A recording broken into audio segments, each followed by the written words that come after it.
If your emotions feel too big, too frequent, or just confusing, you're not broken. You just need better tools for understanding and managing what you're feeling.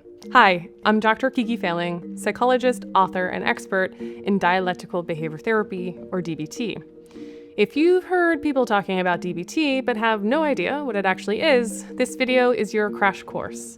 I'll be explaining what DBT actually is and teaching you a few of its powerful coping skills along the way. By the end, you'll have a better idea of why DBT has helped thousands of people manage intense emotions and build lives they actually want to live. Let's start with the basics. Dialectical Behavior Therapy is a therapy designed to help people learn how to better manage their emotions. American psychologist Dr. Marsha Linehan developed DBT to help people struggling with self-harm, suicidal thoughts, and borderline personality disorder. Now, decades of research show that DBT also helps with way more than just BPD. It's an effective treatment for anxiety, depression, PTSD, eating disorders, substance use, and other mental health struggles. DBT's goal is helping people build lives worth living, the life that would give each person the most joy and fulfillment possible based on their unique values and passions. And the core theory behind DBT is simple. Some people are naturally emotionally sensitive. They feel emotions more easily, more strongly, and more frequently than other people.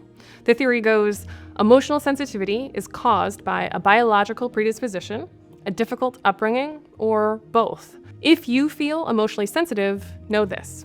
There's absolutely nothing wrong with you. You were just never taught the skills you need to understand and cope with your emotions. That's where DBT comes in. DBT teaches dozens of specific, concrete skills in 4 main areas: emotion regulation, distress tolerance, mindfulness, and interpersonal effectiveness. These skills are one of the things that make DBT so helpful for so many different people. And to be clear, DBT is way more than just skills. It's a complex therapy that includes weekly individual sessions, weekly skills group sessions, and phone coaching calls as you need.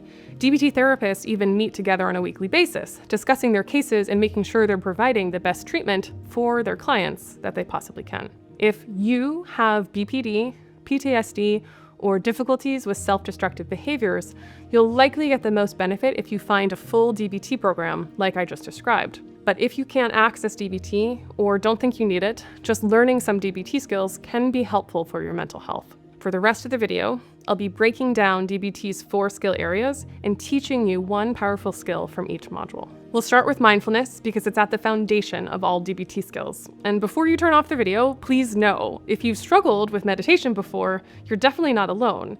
DBT actually teaches mindfulness in a broader way that may be able to help you. Ever feel like your mind is a pinball bouncing wildly between random thoughts, completely out of your control? Welcome to what Buddhists call monkey mind. And yes, there's actually a way to calm that chaos.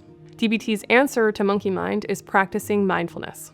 At its core, mindfulness is simply paying attention, being in the present moment exactly as it is right now. The problem is that your mind is constantly generating new thoughts, judgments, and stories about everything that's happening. It's easy to get lost in thought or misled by inaccurate interpretations. Mindfulness skills can help you with this. They can improve your concentration, make it easier to unstick from painful thought loops, and generally help you feel more grounded. To give you an idea of what mindfulness looks like in DBT, I'm going to teach you one of its skills: observe. To practice mindfully observing, you simply notice what you can notice using your senses. You pay attention without trying to evaluate, explain, judge, or describe what you notice. So let's give it a try. First, right now, notice what you feel in your body. Do you feel your feet on the ground? The back of your legs against a chair? Or the clothes against your skin? Just feel what you feel. And if you followed my prompts and noticed something you can feel, congrats, you just practiced mindfulness. If you got distracted, totally okay. Mindfulness can be very tricky. It's easy to get distracted and lose sight of what you want to stay focused on. But the good news is distraction is not a problem. Mindfulness doesn't ask you to not get distracted, it just asks you to notice that you got distracted. And the more you practice putting your attention where you want it to be, the stronger your attention skills become. The more you practice simply observing, the easier it will be to step back from the emotional thoughts or impulsive behaviors you might struggle with. Even small practices exercise your mindfulness muscle, and DBT's Mindfulness Skills module offers plenty of options to try. Of course, one of the biggest problems for mindfulness is intense emotions, and everyone has more trouble focusing when they're upset. The distress tolerance module can help with that. When you feel trapped in emotional quicksand and every move you make seems to sink you deeper, DBT's distress tolerance skills throw you a rope. These skills help you get through the hardest parts of life. They offer some quick fixes and methods for coping with emotional crises so that you don't act impulsively in ways that might make you feel better in the short term, but cause you more problems in the long term. One of my favorite distress tolerance skills is called Tip Your Temperature. It's one of DBT's 4 tip skills designed to help you regulate your nervous system when you're super stressed. Here's how this skill works. When you're overwhelmed or agitated, fill up a large bowl or sink with cold water and put your face in it, holding your breath for as long as you comfortably can. I know it may sound weird, but it really works. This skill activates something called the mammalian dive reflex. When you put your face under the water, this reflex slows down your heart rate, which is perfect when stress has your heart pounding or your thoughts racing. But this skill works so well that if you have heart problems or other medical issues, you should talk to your doctor before using it. If you can't or don't want to dunk your face in water, you could also try drinking a glass of ice water, placing a cold pack on the back of your neck, or running cold water over your wrists. Even without the full dive reflex, cold water can help you cool down during a crisis, both physically and emotionally. This skill can absolutely help you feel better when you're overwhelmed, but that's not the point. The goal of all of the distress tolerance skills is simply to make it easier for you to get through tough, painful times without acting impulsively. These skills give you a chance to pause, recenter, and figure out what to do next. Often, the thing you'll need to do next is use emotion regulation skills. So let's talk about that module now. Your emotions are supposed to be a trusty internal GPS system. If instead they feel more like a broken compass spinning wildly, DBT's emotion regulation skills will help you recalibrate. If you want to improve your emotional intelligence and resilience, these are the skills for you. First, a key thing to know: humans evolve to feel emotions because they help us. They offer us information and energy when important things happen, helping us stay safe, make decisions, and connect with other people. But sometimes emotions misfire. They become less helpful. DBT's emotion regulation module teaches you how to actually feel what you're feeling, decide how to respond to what you're feeling, and then change what you're feeling when the emotions are causing you problems. One specific type of misfire is sometimes painful emotions make us want to do things that make us feel worse. Like when social anxiety makes you skip a party, but then you feel lonely and even more socially anxious because you missed out on connecting with people. Or when you're angry and you lash out, but it ends up causing more conflict and more anger. That's where DBT's emotion regulation skill of opposite action comes in. When you're stuck feeling a painful emotion, you can ask yourself, what does my emotion make me feel like doing?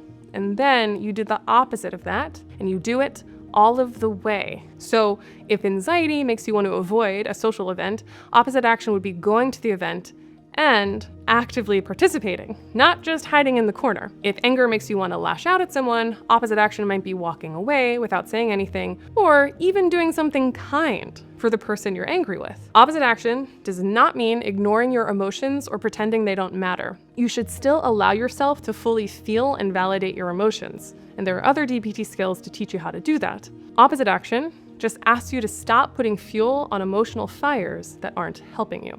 Even small practices of opposite action can help your mental health. Every time you act opposite to an unhelpful emotion, you learn that you can do hard things.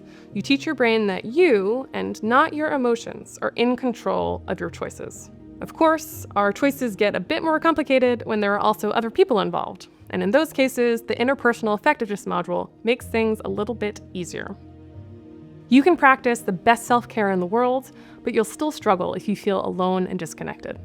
The interpersonal effectiveness skills help you co-create the supportive relationships that will help you thrive. Just like many of us are never taught how to cope with our emotions, many of us were never taught the skills needed to build and maintain community. The interpersonal effectiveness skills offer tools for improving your communication, navigating conflict, and getting more of what you want from relationships. One specific set of skills from this module is called the DEAR skills. DEAR is an acronym that helps you remember what to actually say when you need to ask for something, assert your needs, or say no to someone. D stands for describing the facts of the situation. Start the conversation by making sure you and the other person are on the same page about what's actually happening. E stands for expressing how you feel and why this conversation matters to you.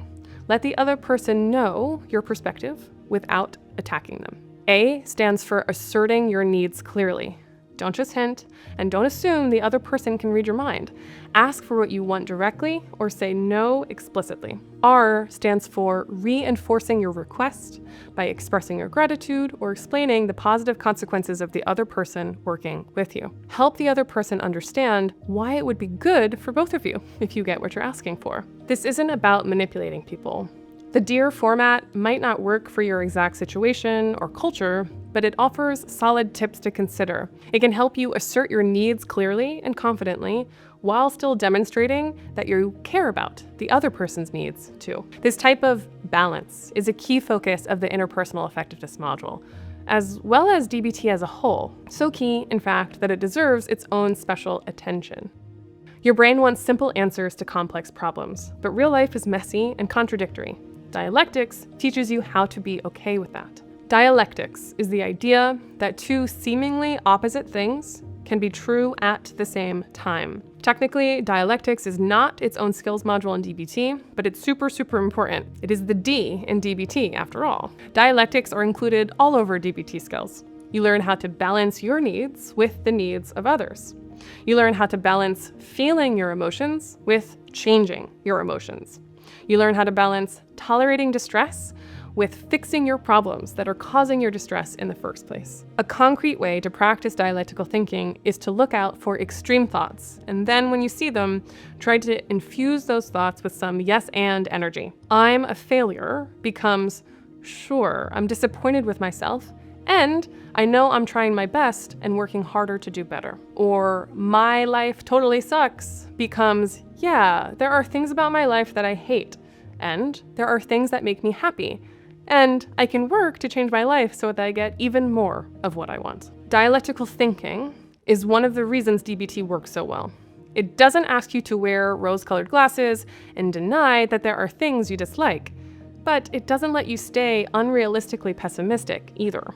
It asks you to see the truth, that change is constant, that life is worth living even when there's pain, and that you are doing the best you can do even when you need to be doing better. DBT teaches you to find balance and work with the contradictions that are a part of being human. So there you have it, a crash course in DBT and its 4 main skills modules, plus dialectics.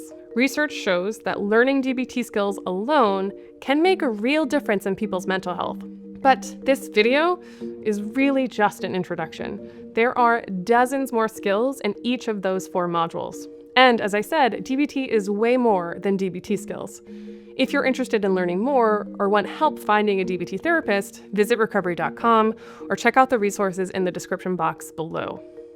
Thanks for watching, and remember, being emotionally sensitive can be a strength if you learn how to work with your emotions rather than against them.